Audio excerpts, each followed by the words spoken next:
Was the lone guy in a household dominated by women who labeled everything as ladies only. So I stopped covering their expenses and watched them become distant overnight. Now they're pleading for help. Hey, Reddit. Ever feel like your family sees you as nothing more than a cash machine? Yeah, me too. I was the only male in a home surrounded by women who branded everything as girls' club, except when bills came due.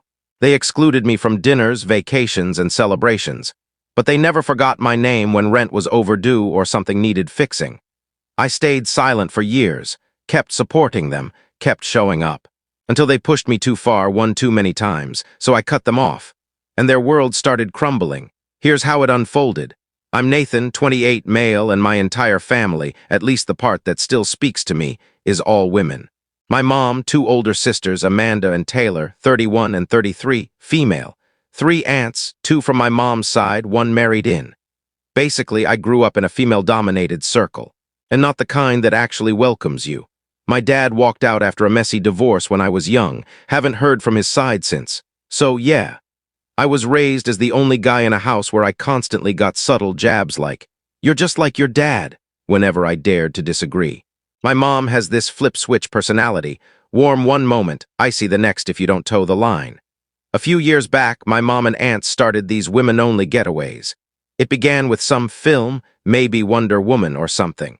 They had a blast, and soon it became a regular thing. Every few weeks, like a ritual. I didn't mind at first. I'm not the type to stir drama or demand attention. I live alone, have a steady job, my own place, and hobbies. If they want to sip mimosas and chat, fine by me, but then it escalated. What started as a ladies' movie night turned into, let's hit the aquarium. Let's do a fancy dinner. Let's book a spa retreat. Let's go roller skating. Even a football game once. I'm serious. Half these activities aren't even girly by definition. Yet no invite for me.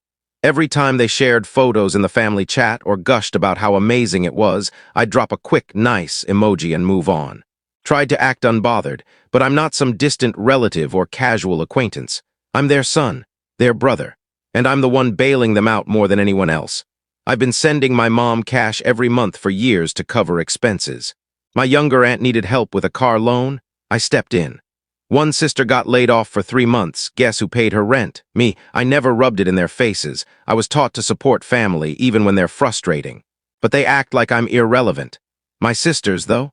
They're treated like queens. Every time one of them does something basic, like get a promotion or bake a casserole, it's a full-blown celebration. Family chat lights up with, "So proud of you, girl," or "You're killing it, babe." I replaced my mom's broken fridge last year and she said, "That's kind of you." Like I was some neighbor doing a favor. Yeah, I might sound resentful. But wouldn't you be? Picture being the only man in a family of women, doing everything to hold them up because you're the guy, and still being treated like a fallback option. Like if I vanished, the only thing they'd miss is my bank account. The wildest part? They act like they're all about unity and love. That's their brand, sisterhood, empowering each other, loyal to the end vibes. But they've built this exclusive clique where I'm only welcome at Thanksgiving or when someone needs a lift to the airport. It got blatant around year 2 of their ladies-only thing. They'd plan events right in front of me. I'd be in my mom's living room while they discussed brunch spots or a weekend getaway. Not once did they turn and say, "Hey, want to join?" Not even a courtesy invite. Just straight up acting like I'm invisible. I tried joking about it once. Said, "Guess I need to wear a wig and change my name to join the squad." Dead silence. One aunt gave a half-hearted chuckle. My mom didn't even glance up from her phone. If I mentioned being left out, I'm either ignored or accused of making it about me. Which, by the way, is exactly what they used to say to my dad before he bylaid. So, yeah, maybe I am like him. What stung most was that I kept giving them the benefit of the doubt. Kept thinking maybe they don't see how it feels. Maybe it's not on purpose. Maybe I'm overthinking it. But after 2 years of the same pattern, no invites, no gratitude, just treating me like a second-tier family member, I stopped excusing them. It's not just about being excluded. It's the attitude, the entitlement. The way they treat me like a cash dispenser and a side character. Yet they'll drop everything for each other. One sister wanted to redo her apartment, and 3 of them showed up with decorating ideas. I offered to fix my mom's washing machine, and she said, "Maybe leave it to the experts." Fine, noted. At this point, the ladies-only thing wasn't just a fun theme, it was a wall, a way to say I don't belong. That I'm not part of their circle and never will be, which would be okay if they didn't also lean on me when things went wrong. I didn't call it out right away. I bottled it up. But I knew something had to change. I was either going to keep swallowing it or finally face it for what it was. Favoritism, entitlement, and disrespect. And I might have been raised to be the dependable guy in the family, but even I have a breaking point. I hadn't hit it yet, not then, but it was close. Anyway, so mid-January comes around. I'm finishing work on a Saturday when I realize there's no word about Aunt Lisa's birthday. Usually I'd get a dinner at 8 text with some overpriced restaurant menu. But it's dead quiet. Strange. I text my sister, no reply. I text my mom. She responds 5 hours later with, "We already celebrated last weekend. Lisa's heading out of town." No heads up, no invite, nothing. I ask, "Wait, you already did her birthday dinner?" She says, "Yeah, just a small ladies' night." Right. Here's the deal. I don't care about the dinner itself. It's not the meal, it's not the aunt. It's the pattern. I'm being told again that I'm not needed there. They went to that Italian place downtown. The same spot I showed them back in 2019. Funny how it's ladies only when they're enjoying something I introduced. This time I didn't sit there wondering what I did wrong. I just thought, so I'm really just disposable to you all, huh? What made it worse? I'd already bought her a gift. Took time out of my week to pick out this specialty coffee blend she mentioned once, months ago, in a random chat. Noted it, bought it, wrapped it, added a card. I don't do things halfway. I believe in showing up for people, even when they barely acknowledge you. Dropped it off at her place like it was a delivery service. No call, no embrace. Just a thanks text a day later. That was the moment it clicked. Not because of the dinner, not even the gift. It was realizing I'm an afterthought. I'm the guy they remember after the party's over. And only because I might bring something. I didn't rant, I didn't confront them, I didn't guilt-trip anyone, because I knew what earns respect in this family. Not effort, not sacrifice. It's being part of their inner circle. The women's club, the exclusive group. If you don't fit that mold, you don't get the recognition. Doesn't matter what you do behind the scenes. That doesn't get shared in the group chat. That doesn't get thank you notes. That gets overlooked. So when people ask why I didn't speak up sooner, it's because I didn't want to seem petty. I let them have their ladies' nights, their wellness retreats, their private jokes. I wasn't trying to barge into their fun. But now it's not just girl time. It's family time, minus the one guy they don't bother including. That week, I made a choice. No more going above and beyond. I wasn't going to chase belonging or keep bending over backward for something they'd never give me. Respect shouldn't be a prize for staying quiet and giving more. So I pulled back, not loudly.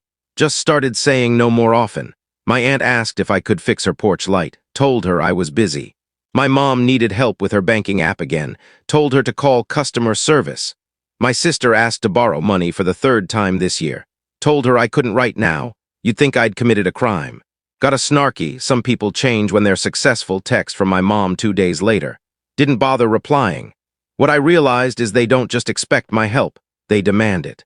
They feel entitled to my time, my money, my effort, but not my company, not my voice, not my place at the table. I'm good enough to bankroll the family, but not good enough to be part of it.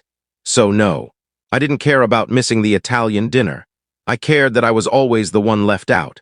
I cared that they didn't even see it as a problem. And trust me, I could already sense them planning something else. Whispers about a summer getaway started popping up in the chat. They called it a quick beach trip. Nothing major. But I knew where it was headed. So every March, the women in my family start hyping up their annual beach vacation.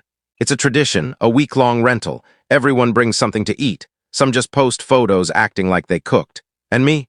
I handle the heavy lifting, literally and financially. I've been covering the house deposit, sometimes more, because being the dependable guy apparently makes you the family's default financier. But this year, crickets, not a peep.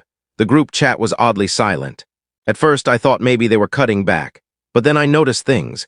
Instagram posts with captions like ocean vibes, shopping bags with beach hats and swimsuits, workout selfies from my sisters with beach body prep hashtags, like they were auditioning for a magazine. Even my aunt asked if I still had that big cooler. No mention of the actual trip, just sneaky hints. I didn't need a detective to figure it out. They were planning the beach trip, the same one I usually fund. The same one we all called a great tradition last year. Only difference? I wasn't on the guest list. Here's where it gets crazy. Back in December, we had a casual chat after Thanksgiving where I joked, "Guess I'll cover the beach house again so you don't end up in a dump with no Wi-Fi." They laughed like I was a comedian and said, "You're the best, and we owe you big time." That was it. That was the whole planning conversation. And apparently that was enough for them to move forward, like I was locked in as their personal sponsor, booking the house, picking the dates, even putting my name on the reservation, but never once telling me they were making it a women-only event.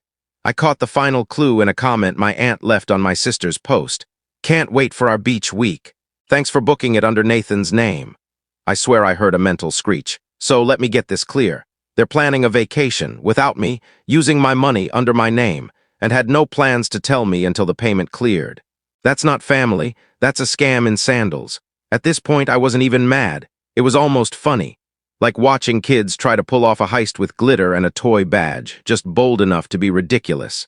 I could have blown up the group chat, could have called them out and gone full chaos mode. But why? They don't hear me when I speak. They only notice when I do something, so I did what made sense, logged into the booking site, canceled the pending reservation, removed my card from the account. No heads up, just gone. The fallout hit fast. Within a day, the texts started rolling in. First, they were confused. "Hey, there's an issue with the payment." Then came the passive-aggressive jabs. "I thought you said you'd take care of it." My favorite. "We already told the kids we're going. This isn't right." Right, you're planning a vacation behind my back. Using my credit card, excluding me because I'm not a woman, and you're talking about right. But I didn't reply, not because I was sulking or playing games, because silence speaks louder. They wanted to act like I didn't exist. Cool. I mirrored it, quietly, efficiently. Then, to seal the deal, I booked a mountain cabin for the same week. Took a few friends, no big announcement, no petty post. Just a photo of us chilling on the deck, laughing over something stupid, grill going. Stars above, actual vacation vibes, where no one expects you to pay and still stand outside the circle. That one photo sparked a meltdown. I didn't see the group chat explode in real time because I'd muted it. But a cousin sent me screenshots later. Pure chaos. No rental, no backup plan. Turns out when you cut off the guy who funds and books everything, the vacation doesn't just happen on its own. Still, I kept it low-key. No shade. No told you so. Just silence and a cold beer at my cabin while they scrambled like a low-budget reality show cast, trying to cobble together a trip with hopes and second-hand beach chairs. Here's the kicker. Not one of them said sorry, not a single one. They tried to spin it like I'd bylaid, like it was my fault for not reminding them that using my card and name requires my consent. The entitlement is world-class.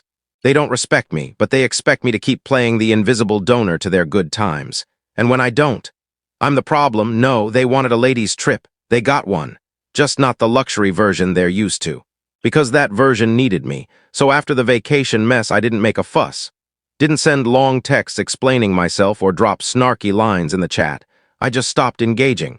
No big speech. No dramatic exit. I cut the cord like a technician shutting off power to a failing system. Quiet, done, and for a while I thought they got the hint. The group chat went silent. No, can you help with messages, no fake invites, just nothing. Which for my family was like a siren not going off during a storm. It didn't feel calm. It felt heavy, like they were plotting. Then came the couch test. My older sister sent a single line Monday morning. "Hey, can you help move my new sofa upstairs? The delivery guys don't do stairs." No greeting, no catching up. Just straight back to the same entitled tone like I'd hit pause, not stop. I didn't respond. Read it over a breakfast sandwich and kept scrolling. Tuesday, Aunt Lisa texted with some, "Hey, hun, fluff," and a request to help sort out a bank statement issue. Said the online portal was tricky and she didn't want to call. I sent back, "The number on the card still works." Nothing else. Wednesday morning, the call came. For context, my mom only calls when someone's dead or when she needs something too complex for a text. So when her name popped up, I answered out of curiosity, not worry. She didn't waste time. "Your sister's car got wrecked this morning," she said. "She's in the hospital, it's serious. They're saying surgery, her leg's bad, we're trying to scrape money together, but it's tight." No hello, no lead-in, just straight to crisis mode. I paused, something felt off. For one, she didn't say which sister. No name, no hospital, not even her usual dramatic tone when she's genuinely upset. So I asked, "Where is she?" "St. Thomas," she said, too fast. "They're not letting anyone in right now because of tests. They're strict about visitors." Still no name. I said I'd call the hospital myself. Her voice changed instantly. "No, don't do that. She's in and out. They won't have details yet. It's too early." I didn't push, just said, "Okay," and hung up. Then I checked Instagram, looked at both sisters' profiles. My older one hadn't posted in a day, not unusual, but my younger sister. She just shared a photo of a latte with her name misspelled on the cup, captioned, "Baristas always mess this up." Big grin, fresh makeup, comfy sweater, not exactly hospital room energy. I checked the timestamp, 8 minutes ago. If she was in a hospital, they must have started serving gourmet coffee with latte art. I leaned back, phone in hand, staring at the screen. My own mother had fabricated a car accident, a surgery, a crisis, just to get money from me. And the worst part? She didn't even try hard. No fake sobs, no emotional buildup, no effort to sell it. Just a robotic lie like she was ordering pizza. That's how routine it was. Turning emergencies into a tool to milk me like an ATM that can't shut down. I didn't call anyone, didn't text back. Just let it sink in. The next day, the group chat lit up with vague nonsense. My mom posted, "Grateful for everyone who stepped up yesterday. Family is everything." Translation, I didn't get what I wanted from him, but I'll act like the con worked. Then Lisa chimed in. "Some of us just give more and that's fine." I closed the app. I wasn't surprised anymore. I was done. This wasn't a mix-up, not an overreaction. This was deliberate emotional manipulation. My own mother faked a tragedy because my silence threatened their cash flow. I spent the next hour saving screenshots. Every time they asked for money, every last-second favor, every guilt-trip text I'd ignored until now. I put them in a folder on my phone labeled Reminder. Not to throw it in their faces, not to share it, just to make sure I never forget how far they went when I stopped being their doormat. That silence, that clarity. It wasn't just satisfying, it was liberating. Then the final blow came. Saturday night, my mom texted again. The thing about cutting people off is the silence doesn't hit them first. The consequences do. And when I stopped helping, I didn't leave a note, no final warning. Just unplugged the system and walked away. It took about 2 weeks for